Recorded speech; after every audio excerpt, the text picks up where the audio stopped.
जय सिया राम, जय जय सिया राम। आप सुन रहे हैं कैपिटल रेडियो अयोध्या। मैं हूँ भावना राय और मैं हूँ महेंद्र सिंह। सभी सुनने वालों को जय सिया राम। भारत के जाने माने ज्योतिषी पंडित श्रीकांत शास्त्री इंदु राजा से जानिए अपने आप को और अपने प्रियजनों को हमेशा तंदुरुस्त रखने का आसान उपाय।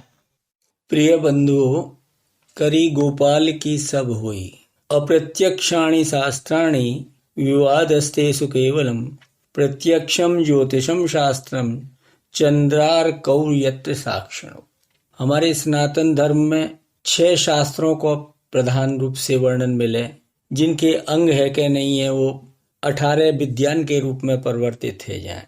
तो लिखा गया है अप्रत्यक्षाणि शास्त्राणि, जितने भी शास्त्र हैं वो सब अप्रत्यक्ष रूप से हैं।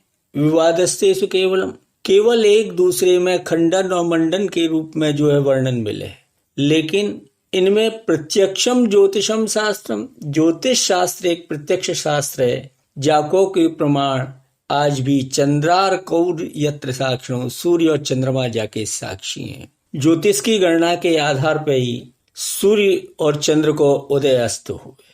अस्तु, यही विषय में ज्योतिष के द्वारा रोग को निदान एवं निराकरण।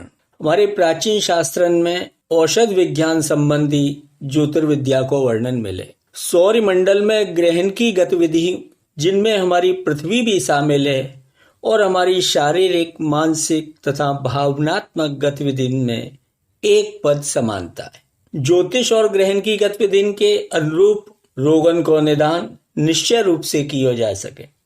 जैसे समुद्र से उठने वाले ज्वार को संबंध चंद्रमा और सूर्य की गतिविधि के संग में है। जब सूर्य और चंद्रमा एक दूसरे से समकोणिक हो में तब समुद्र में लघु ज्वार आवे, और जब एक दूसरे से 180 अंश के डिग्री को कोण बना में तो समुद्र में बृहद ज्वार आवे। सूर्य और चंद्र के ये ज्योमितीय स्थिति समुद्र के जल, पृथ्वी के सभी द्रवन को चाहे वनस्पति में हो या पशु पक्षी में प्रभावित करें। सूर्य चंद्र आकाश में शुक्ल पक्ष की अष्टमी को एक दूसरे से 90 डिग्री के अंश पर स्थित हो में और सभी द्रवन के आकर्षण को कम कर दे में। वैशेषिक ज्योतिष मेडिकल एस्ट्रोलॉजी के अनुसार शुक्ल पक्ष में सभी रोग, विशेष रूप से चर्म रोग है, पागलपन है, मिर्गी है, एक तरह को प्रचंड रूप धारण कर ले। यही को कारण है कि सूर्य चंद्र आकाश में एक दूसरे के समीप हों, तब वे वायुमंडल में व्याप्त सभी गैस के कणन को आकर्षित करें और उनको प्रभाव हम सभी के ऊपर पड़े। शरीर की अनेक कोशिकाएं जब शुक्ल पक्ष में चंद्र के प्रभाव को अपने ऊपर क्रियान्वित होते हुए प्रकट करें और चंद्र और सूर्य के प्रभाव को निरीक्षण करने के बाद पाश्चात्य डॉक्टर वैज्ञानिकन ने अप्रत्यक्ष रूप से ज्योतिष की धारणा की पुष्टि की नहीं है कि ग्रहण की शक्ति को अलग अलग क्षेत्रन में अलग अलग तरह का प्रभाव होगा। प्राचीन समय से ही भारत में ज्योतिष विद्या और आयुर्वेद, औषध विज्ञान, इनमें परस्पर संबंध है, किंतु भारत में एलोपैथी के प्रवेश के बाद ज्योतिषीय रोग परीक्षण और निरीक्षण की पद्धति जो है समाप्त है गई। लेकिन आज भी यूरोप व अमेरिका में बड़े बड़े चिकित्सक मेडिकल एस्ट्रोलॉजी से रोग को निदान के लिए आज भी उपयोग करें। प्राचीन और प्रसिद्ध सिद्धांत त्रिदोष अर्थात वात, पित्त और कफ, इन तीनों के दोषन को विचार किया जाए। वर्तमान वैज्ञानिक विचारधारा में पर्याप्त रूप से इनकी समानता है। जा प्रकार सूर्य, चंद्र, वायु संसार के नियमित क्रियान्विति के लिए आवश्यक है, वही प्रकार से पित्त, वात और कफ भी मनुष्य के शरीर को जो है नियमित स्वस्थ रखने के लिए अनिवार्य है। सूर्य पित्त को और चंद्रमा जो है वात को प्रभावित करे। ज्योतिष के ग्रंथन में रोगन को, ग्रहण को अलग अलग विश्लेषण किया गया है। जन्म कुंडली काई भी रोग के निदान पे अधिक प्रामाणिक तथ्य स्पष्ट करे, जबकि रोग निदान तो रोगी की काऊ एक विशेष दशा में ही संभव हुए। लेकिन कुंडली से वह को मनोवैज्ञानिक स्पष्टीकरण है। या चिकित्सा विज्ञान ने वैज्ञानिक यंत्रण के द्वारा जैसे एक्सरे, रक्त परीक्षण, रक्तचाप परीक्षण आज से निस्संदेह निदान की दिशा में सुधार भयो, परंतु काऊ भी बीमारी की शुरुआत और वह के मनोवैज्ञानिक व्यक्तित्व, स्वभाव और अंग रचनान के विश्लेषण पर आधारित हो।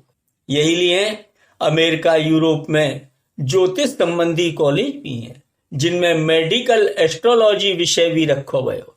प्राचीन समय में भी सभी वैद्य ज्योतिष को ज्ञान रखते।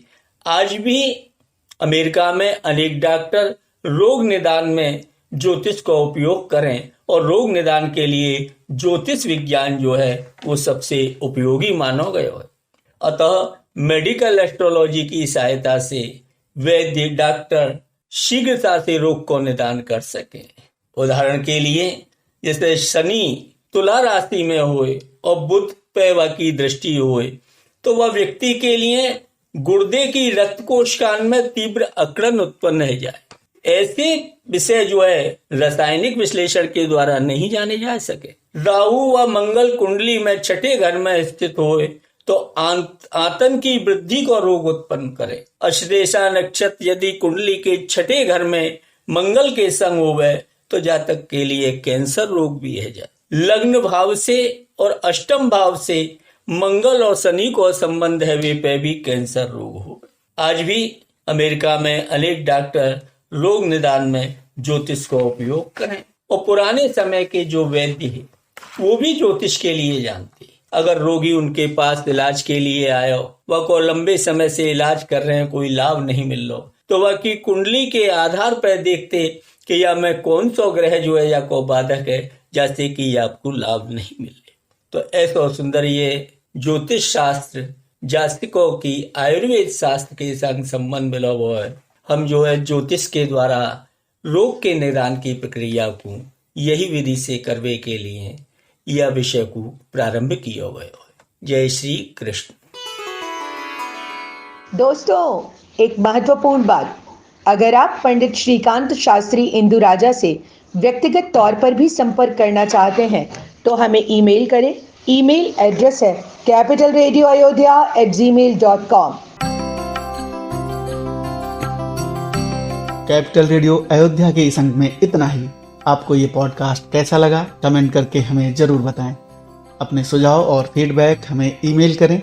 ईमेल का पता है capitalradioayodhya@gmail.com। अगर आप ये पॉडकास्ट अपने दोस्तों और करीबियों के साथ शेयर करेंगे तो हमें बड़ी खुशी होगी। अगली मुलाकात तक जय सिया राम।